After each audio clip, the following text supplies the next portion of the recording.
आप सभी को राधे राधे। बहुत बहुत स्वागत है हमारी आज की कक्षा में। तो चलिए आज पढ़ते हैं हम खुसरो को।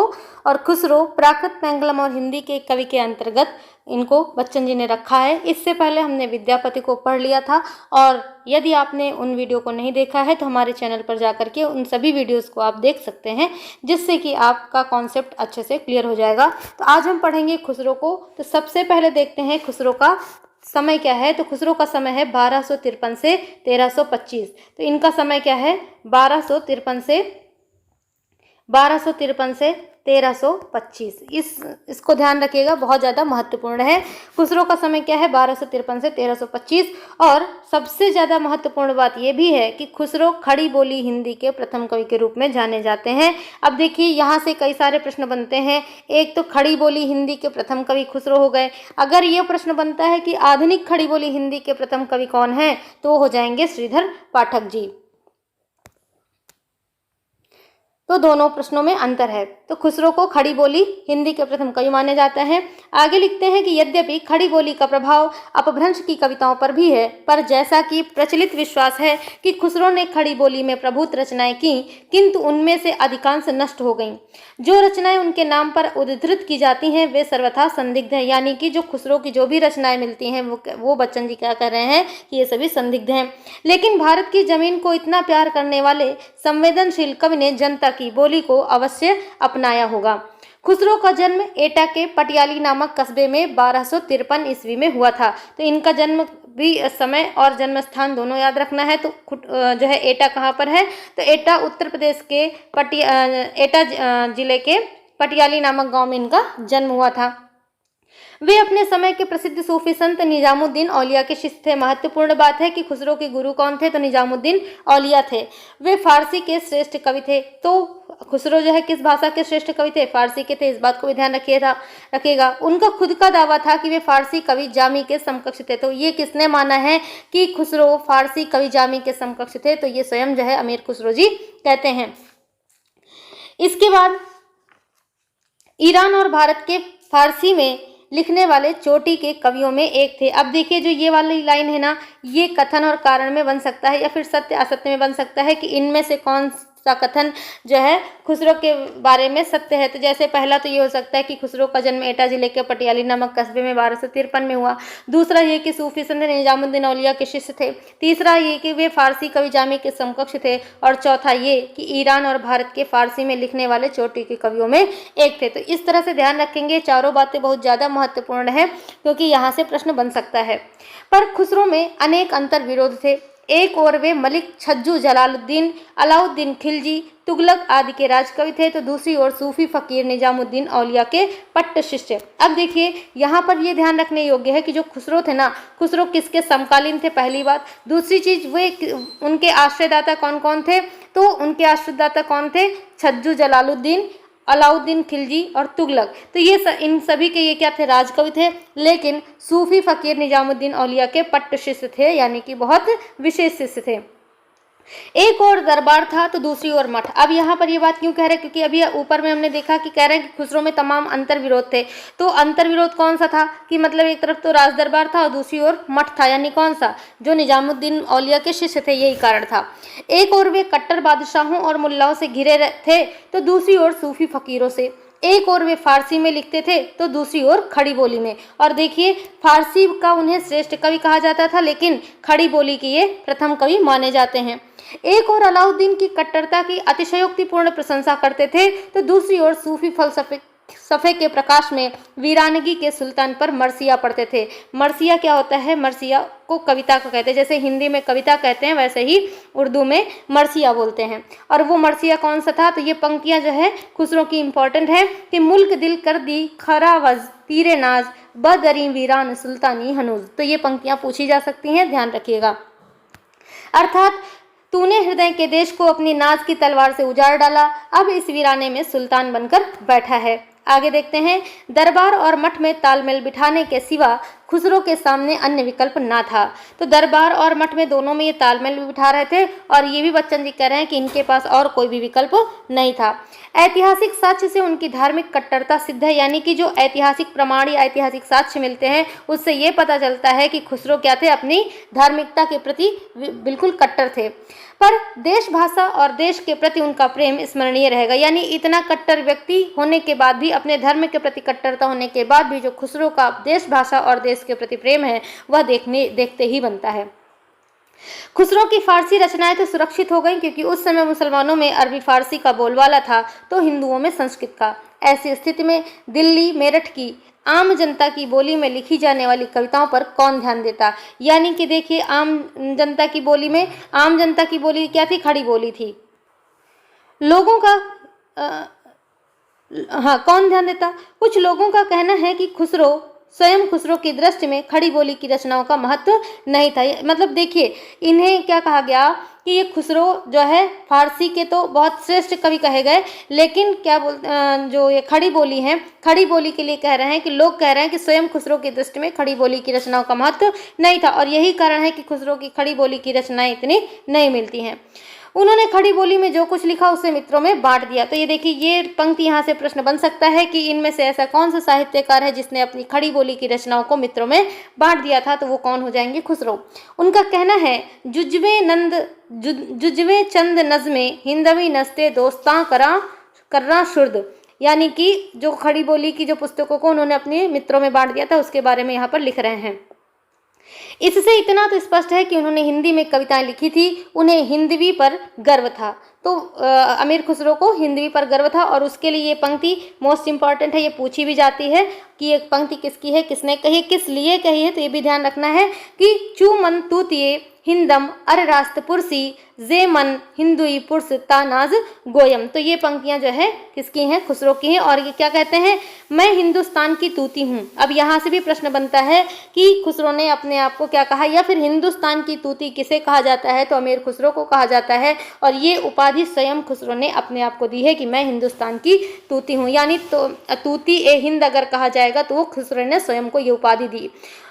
अगर तुम वास्तव में मुझसे कुछ पूछना चाहते हो तो हिंदवी में पूछो, जिससे कि मैं कुछ अद्भुत बातें बता सकूं। तो जो ये वाली पंक्ति है इसका अर्थ यही है कि मैं हिंदुस्तान की तूती हूँ। अगर तुम वास्तव में मुझसे कुछ पूछना चाहते हो तो हिंदवी में पूछो, जिससे कि मैं कुछ अद्भुत बातें बता सकूं। उनकी हिंदी कविता के जो नमूने पाए जाते हैं उनमें से कुछ निम्नलिखित हैं, पर ये बहुत परवर्ती यानी बाद के मालूम पड़ते हैं। देखिएगा, ये इंपॉर्टेंट है, यहाँ से प्रश्न बनता है, आता है कि ये पंक्तियाँ किसकी हैं। गोरी सोवे सेज पर मुख पर डाले केस और चल खुसरो घर आपने रैन भई सब देश। अब देखिए, ये इसका एक जो है, इन पंक्तियों का बहुत महत्वपूर्ण स्थान इसलिए है क्योंकि जो ये पंक्तियां हैं खुसरो ने पढ़ी थी, ये अपने गुरु निजामुद्दीन औलिया के निधन पर पढ़ा था उन्होंने, कि गोरी सोवे सेज पर मुख पर डाले केस चल खुसरो घर आपने रैन भई सब देश, खुसरो रैन सुहाग की जागी पी के संग तन मेरा मन पीऊ का दो भय इक रंग। इसके बाद सजन सकारे जाएंगे नैन मरेंगे रोए विधना ऐसी रैन कर भोर कभी ना होए। तो ये जो पंक्ति है ये इतनी इम्पॉर्टेंट है कि इनको अच्छे से ध्यान रखिएगा क्योंकि इसको जो है खुसरो ने अपने गुरु निजामुद्दीन औलिया के निधन पर पढ़ा था। उनकी एक प्रसिद्ध गज़ल है। अब देखिए, गज़ल आपने इसको गीत के संदर्भ में भी सुना होगा। आजकल जो है इसका ये बहुत चर्चित है कि जेहाल मिस्की मकुन तगाफुल दुराए नैना बनाए बतियाँ, किताबे हिजरा न दारा में जा नली हो काहे लगाए छतियाँ, शबाने हिजरा दराज वो चूँ जुल्फ रोजे बसलत चूँ उम्र को तह सखी पिया को जो न देखूं तो कैसी काटूं अंधेरी रतियाँ। तो ये भी पंक्तियाँ इंपॉर्टेंट हैं। जेहाल मिस्की मकुन तगाफुल दुराए नैना बनाए बतियाँ। कुछ मुकरियाँ भी प्रसिद्ध हैं। अब देखिए, ये मुकरियाँ इनकी, बाला था जब सबको भाया बढ़ा हुआ कुछ काम न आया, खुसरो कह दिया उसका नाम बूझे नहीं तो छोड़े गाँव। तो ये जो पंक्तियाँ हैं ये भी क्या है, ये मुकरी है इनकी, है ना, यानी कि जो कह करके मुकर जाना वही है मुकरी। तो ये बात हो गई अमीर खुसरो की। अब हम पढ़ते हैं प्राकृत पेंगलम और हिंदी के कवि के अंतर्गत, जो ये शीर्षक के अंतर्गत हम रचनाओं को पढ़ रहे हैं उनमें अगला नाम आता है मौलाना दाऊद, या इन्हें मुल्ला दाऊद भी कह सकते हैं। ठीक है, मुल्ला दाऊद को ही मौलाना दाऊद कह सकते हैं। अब इनका क्या है कि मौलाना दाऊद ने चंदायन नाम के एक सूफी प्रेमाख्यान की रचना 1379 में की। यानी 1379 में इन्होंने चंदायन की रचना की। चंदायन किसकी रचना है? मुल्ला दाऊद की है। किस तरह की रचना है? सूफी प्रेमाख्यान की रचना है। कब की गई? 1379 में की गई। यह लोरिक चंदा की लोक प्रचलित प्रेम कहानी पर आधारित है। मोस्ट इंपॉर्टेंट बात है कि जो चंदायन है इसकी कथा का आधार क्या है? तो यह जो है लोरिक और चंदा की लोक प्रचलित प्रेम कहानी पर आधारित है। हिंदी भाषा भाषी जनता में इस प्रेम गाथा का गायन लोरिकी, चनैनी, लोरिकायन आदि के नाम से आज भी होता है। अब इसको ऐसे ध्यान रखिएगा, यह प्रश्न ऐसे बन सकता है कि लोरिकी या चनैनी या लोरिकायन ये किस रचना के अन्य नाम है? तो वो हो जाएगा चंदायन। चंदायन को ध्यान रखिएगा, चनैनी, लोरिकी और लोरिकायन। यह लोकगीत नहीं लोक गाथा है। तो ये जो चंदायन है किस प्रकार की रचना है? ये लोक गाथा है। लोक गाथा में मिथकीय तत्वों की प्रमुखता हो उठती है। लोरिक कोई ऐतिहासिक पुरुष रहा होगा पर कालांतर में वह मिथक बन गया। यानी मिथक यानी किसी एक अलग प्रकार की धारणा बना लेना। हिंदी भाषा भाषी क्षेत्र के पूर्वांचल में मिर्जापुर, बलिया, भोजपुर, संथाल परगना, भागलपुर आदि में यह अत्यंत लोकप्रिय है। प्रश्न बन सकता है कि जो चंदायन है वो इनमें से कहाँ कहाँ पर लोकप्रिय है? तो मिर्जापुर, बलिया, भोजपुर, संथाल परगना, भागलपुर। तो देखिए भागलपुर बिहार में है, संथाल परगना जहाँ तक मुझे ध्यान आ रहा है वो छत्तीसगढ़ में है, भोजपुर भी बिहार में आता है और मिर्जापुर और बलिया जो है कहाँ पर है? तो ये उत्तर प्रदेश में है। यानी कि उत्तर प्रदेश, बिहार और छत्तीसगढ़ इन सभी जगह पर ये जो है चंदायन काफ़ी लोकप्रिय रही है। चंदायन में अपने ढंग से इसका सूफीकरण किया गया है। चंदायन के अनुसार वे अपने शाहे वक्त मोहम्मद तुगलक, जिसका समय था 1351 से 1388 के समकालीन थे। ये प्रश्न इंपॉर्टेंट है कि जो मुल्ला दाऊद हैं वो किसके समकालीन थे? तो वो तुगलक के समकालीन थे। अभी हमने देखा था कि जो तुगलक थे ये अमीर खुसरो थे, ये भी जो है तुगलक के राज दरबारी या राजकवि थे। तो चंदायन के रचनाकार मुल्ला दाऊद और अमीर खुसरो ये दोनों ही मोहम्मद तुगलक से संबंध रखते थे। उनका जन्म रायबरेली जिले के डलमऊ कस्बे में हुआ था जो गंगा किनारे बसा हुआ है। तो जो मुल्ला दाऊद है, मुल्ला दाऊद का जन्म कहाँ पर हुआ था? तो रायबरेली जिले के डलमऊ कस्बे में हुआ था जो गंगा किनारे बसा हुआ है। इसकी पुष्टि अवध गजेटियर 1858 से भी हो जाती है। तो ये प्रश्न यहाँ से इम्पॉर्टेंट बन सकता है कि जो चंदायन के रचनाकार मुल्ला दाऊद हैं उनके जन्म के स्थान का पता कहाँ से चलता है? तो ये अवध गजेटियर जो कि 1858 में प्रकाशित होता था उससे पता चलता है। इसके अलावा अल-बदायूनी ने अपने मुंतखब तवारीख जिसका समय है 1868 में दाऊद और चंदायन का आदरपूर्वक स्मरण किया है। यानी कि हमें 3 बातें महत्वपूर्ण है इस पैसेज में ध्यान रखनी है। पहली बात तो ये कि जो मुल्ला दाऊद थे वो किसके समकालीन थे? तो तुगलक के, है ना। और वे शाही वक्त उस मतलब कहे जाते थे तुगलक। चंदायन के रचनाकार जो मुल्ला दाऊद हैं उनके शाही वक्त कौन थे? तुगलक थे। इसके अलावा दूसरा कि उनका जन्म जो है रायबरेली जिले के डलमऊ कस्बे में हुआ था। तीसरी बात ये कि इनके जन्म का पता कहाँ से चलता है? तो अवध गजेटियर से चलता है। चौथी बात कि किस रचना में दाऊद और चंदायन का आदरपूर्वक स्मरण किया गया है? तो अल-बदायूनी ने जो मुंतखबुत तवारीख उसकी रचना है अल-बदायूनी की, उसमें जो है इसका स्मरण किया गया है। दूसरी एक बात और भी महत्वपूर्ण है कि ये भी पूछा जा सकता है कि मुंतखबुत तवारीख जो है किसकी रचना है और इसका प्रकाशन वर्ष क्या है? तो 1868 में मुंतखबुत तवारीख किसने लिखी थी?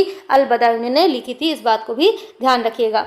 लोरिक चंदा की कहानी का उपयोग दाऊद ने नहीं किया है। दक्षिणी हिंदी के कवि गवासी की मैना सतवंती, बंगला के दौलत काजी की रचना सती मैना ओ लोर चंद्राणी और फारसी कवि हमीद कृत असमतनामा में भी हुआ है। अब देखिए मतलब जो ये लोरिक और चंदा की कहानी ना इससे संबंधित हमारे पास कई सारी रचनाएं आ जाती है। एक तो आ जाती है चंदायन जो मुल्ला दाऊद ने लिखा, इसके अलावा गवासी की मैना सतवंती, इसके अलावा दौलत काजी की सती मैना ओ लोर चंद्राणी और हमीद कृत असमतनामा। इसका मतलब जो 3 रचनाएं ऐसी हैं जिसमें लोरिक और चंदा की कथा मिलती है चंदायन के अलावा। एक तो चंदायन हो गया, दूसरा गवासी की मैना सतवंशी, बंगला के दौलत काजी की रचना सती मैना ओ लोर चंद्राणी, फारसी कवि हमीद की असमतनामा और अगर हम आधुनिक कालीन साहित्यकारों में देखें तो हजारी प्रसाद द्विवेदी के पुनर्नवा जो कि उनका महत्वपूर्ण उपन्यास है, उसमें भी उसकी भी नींव जो है इसी लोरिक चंदा की कहानी के आधार पर रखी गई है। तो इस तरह से ध्यान रखिएगा, कुल हमारे पास 5 रचनाएं आ जाती हैं जहाँ पर लोरिक चंदा की कहानी का उपयोग हुआ है। पहला है चंदायन, दूसरा है मैना सतवंती, तीसरा है सती मैना ओ लोर चंद्राणी, चौथी है अस्मत्नामा और 5वीं है पुनर्नवा।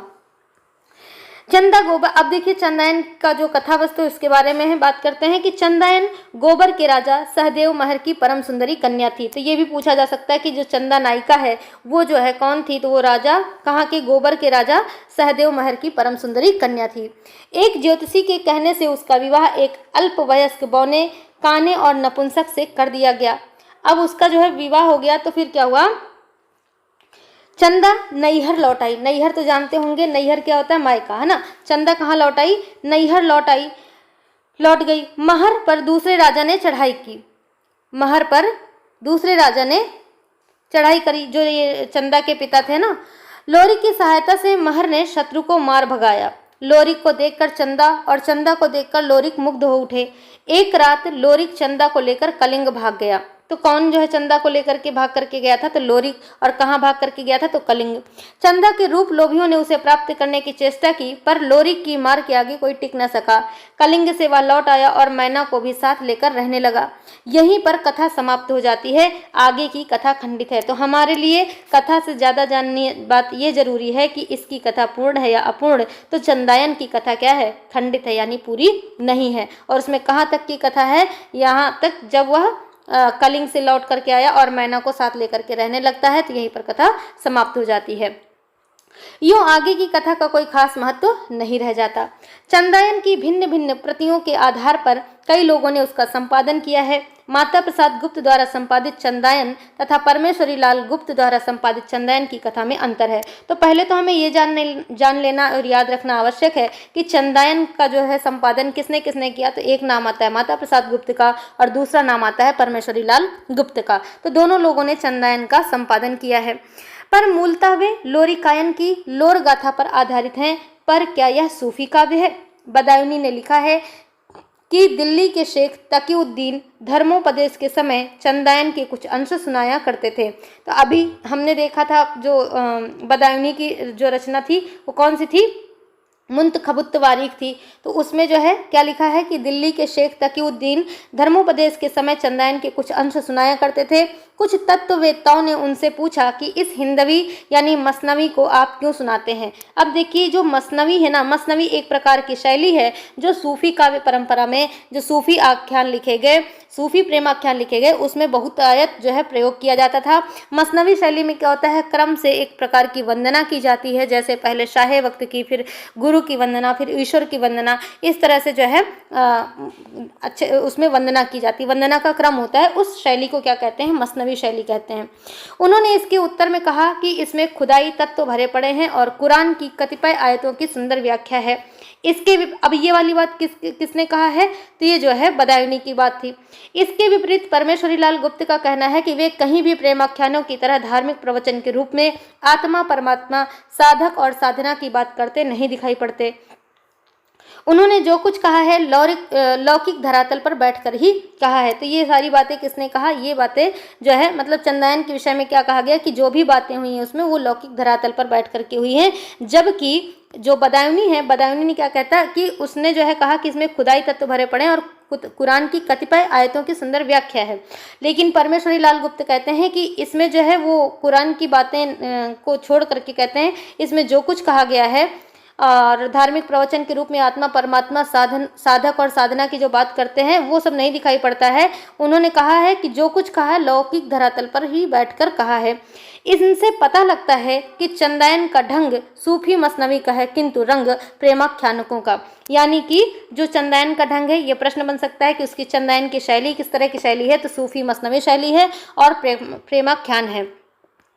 वह पहला सूफी प्रेमाख्यान है या नहीं, यह महत्वपूर्ण नहीं है। उसने आभीरों की जातीय कथा को अपना उपजीव्य क्यों बनाया और उसका सामाजिक महत्व क्या है अभी तक। अब देखिए ये जो इसे प्रथम सूफीख्यान भी माना जाता है चंदायन को, और इसमें जो कथा है वो किसकी है, आभीरों की जातीय कथा है। जो चंदा और लोरिक की कथा है वो किसकी कथा है, आभीरों की कथा है। तो यही चीज़ यहाँ पर बच्चन जी कह रहे हैं कि उसने आभीरों यानी उसने किसने, मुल्ला दाऊद ने जातीय कथा को अपना उपजीव्य क्यों बनाया और उसका सामाजिक महत्व क्या है। अभी तक रासो काव्यों में राजपूतों के जातीय शौर्य का चित्रण किया जाता है।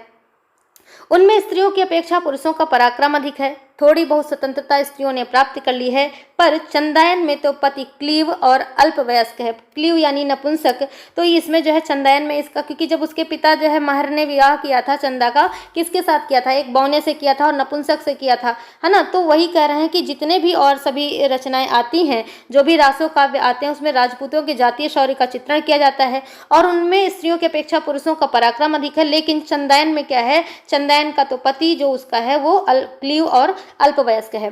समस्या ये है कि ऐसी स्थिति में स्त्री क्या करे। ब्राह्मण धर्म के अनुसार पति चाहे जैसा हो, पत्नी को उसका अनुगामी होना ही चाहिए। यद्यपि इसके अपवाद भी मिलते हैं, फिर भी उसकी नियति अनुगामी होने में ही है। यानी कि भले ही ये अपवाद हो, लेकिन फिर भी सत्य बात तो यही है कि जो कोई स्त्री है उसको अपने पति की नियति में अनुगामी होने का ही एक तरह से अनुगामी होना चाहिए। लोरिक विवाहित है, लेकिन चंदा उसके साथ समाज को चुनौती देती हुई भाग खड़ी होती है। देखा होगा ना, लोरिक की पहली पत्नी कौन रहती है, मैना रहती है। तो लोरिक जो है चंदा को देख करके मोहित हो जाती है और चंदा लोरिक को देख करके मोहित हो जाती है। तो क्या होता है, वो दोनों भाग करके विवाह कर लेते हैं। तो वही यहाँ पर कह रहे हैं कि लोरिक विवाहित है, लेकिन चंदा उसके साथ समाज को चुनौती देती हुई भाग खड़ी होती है।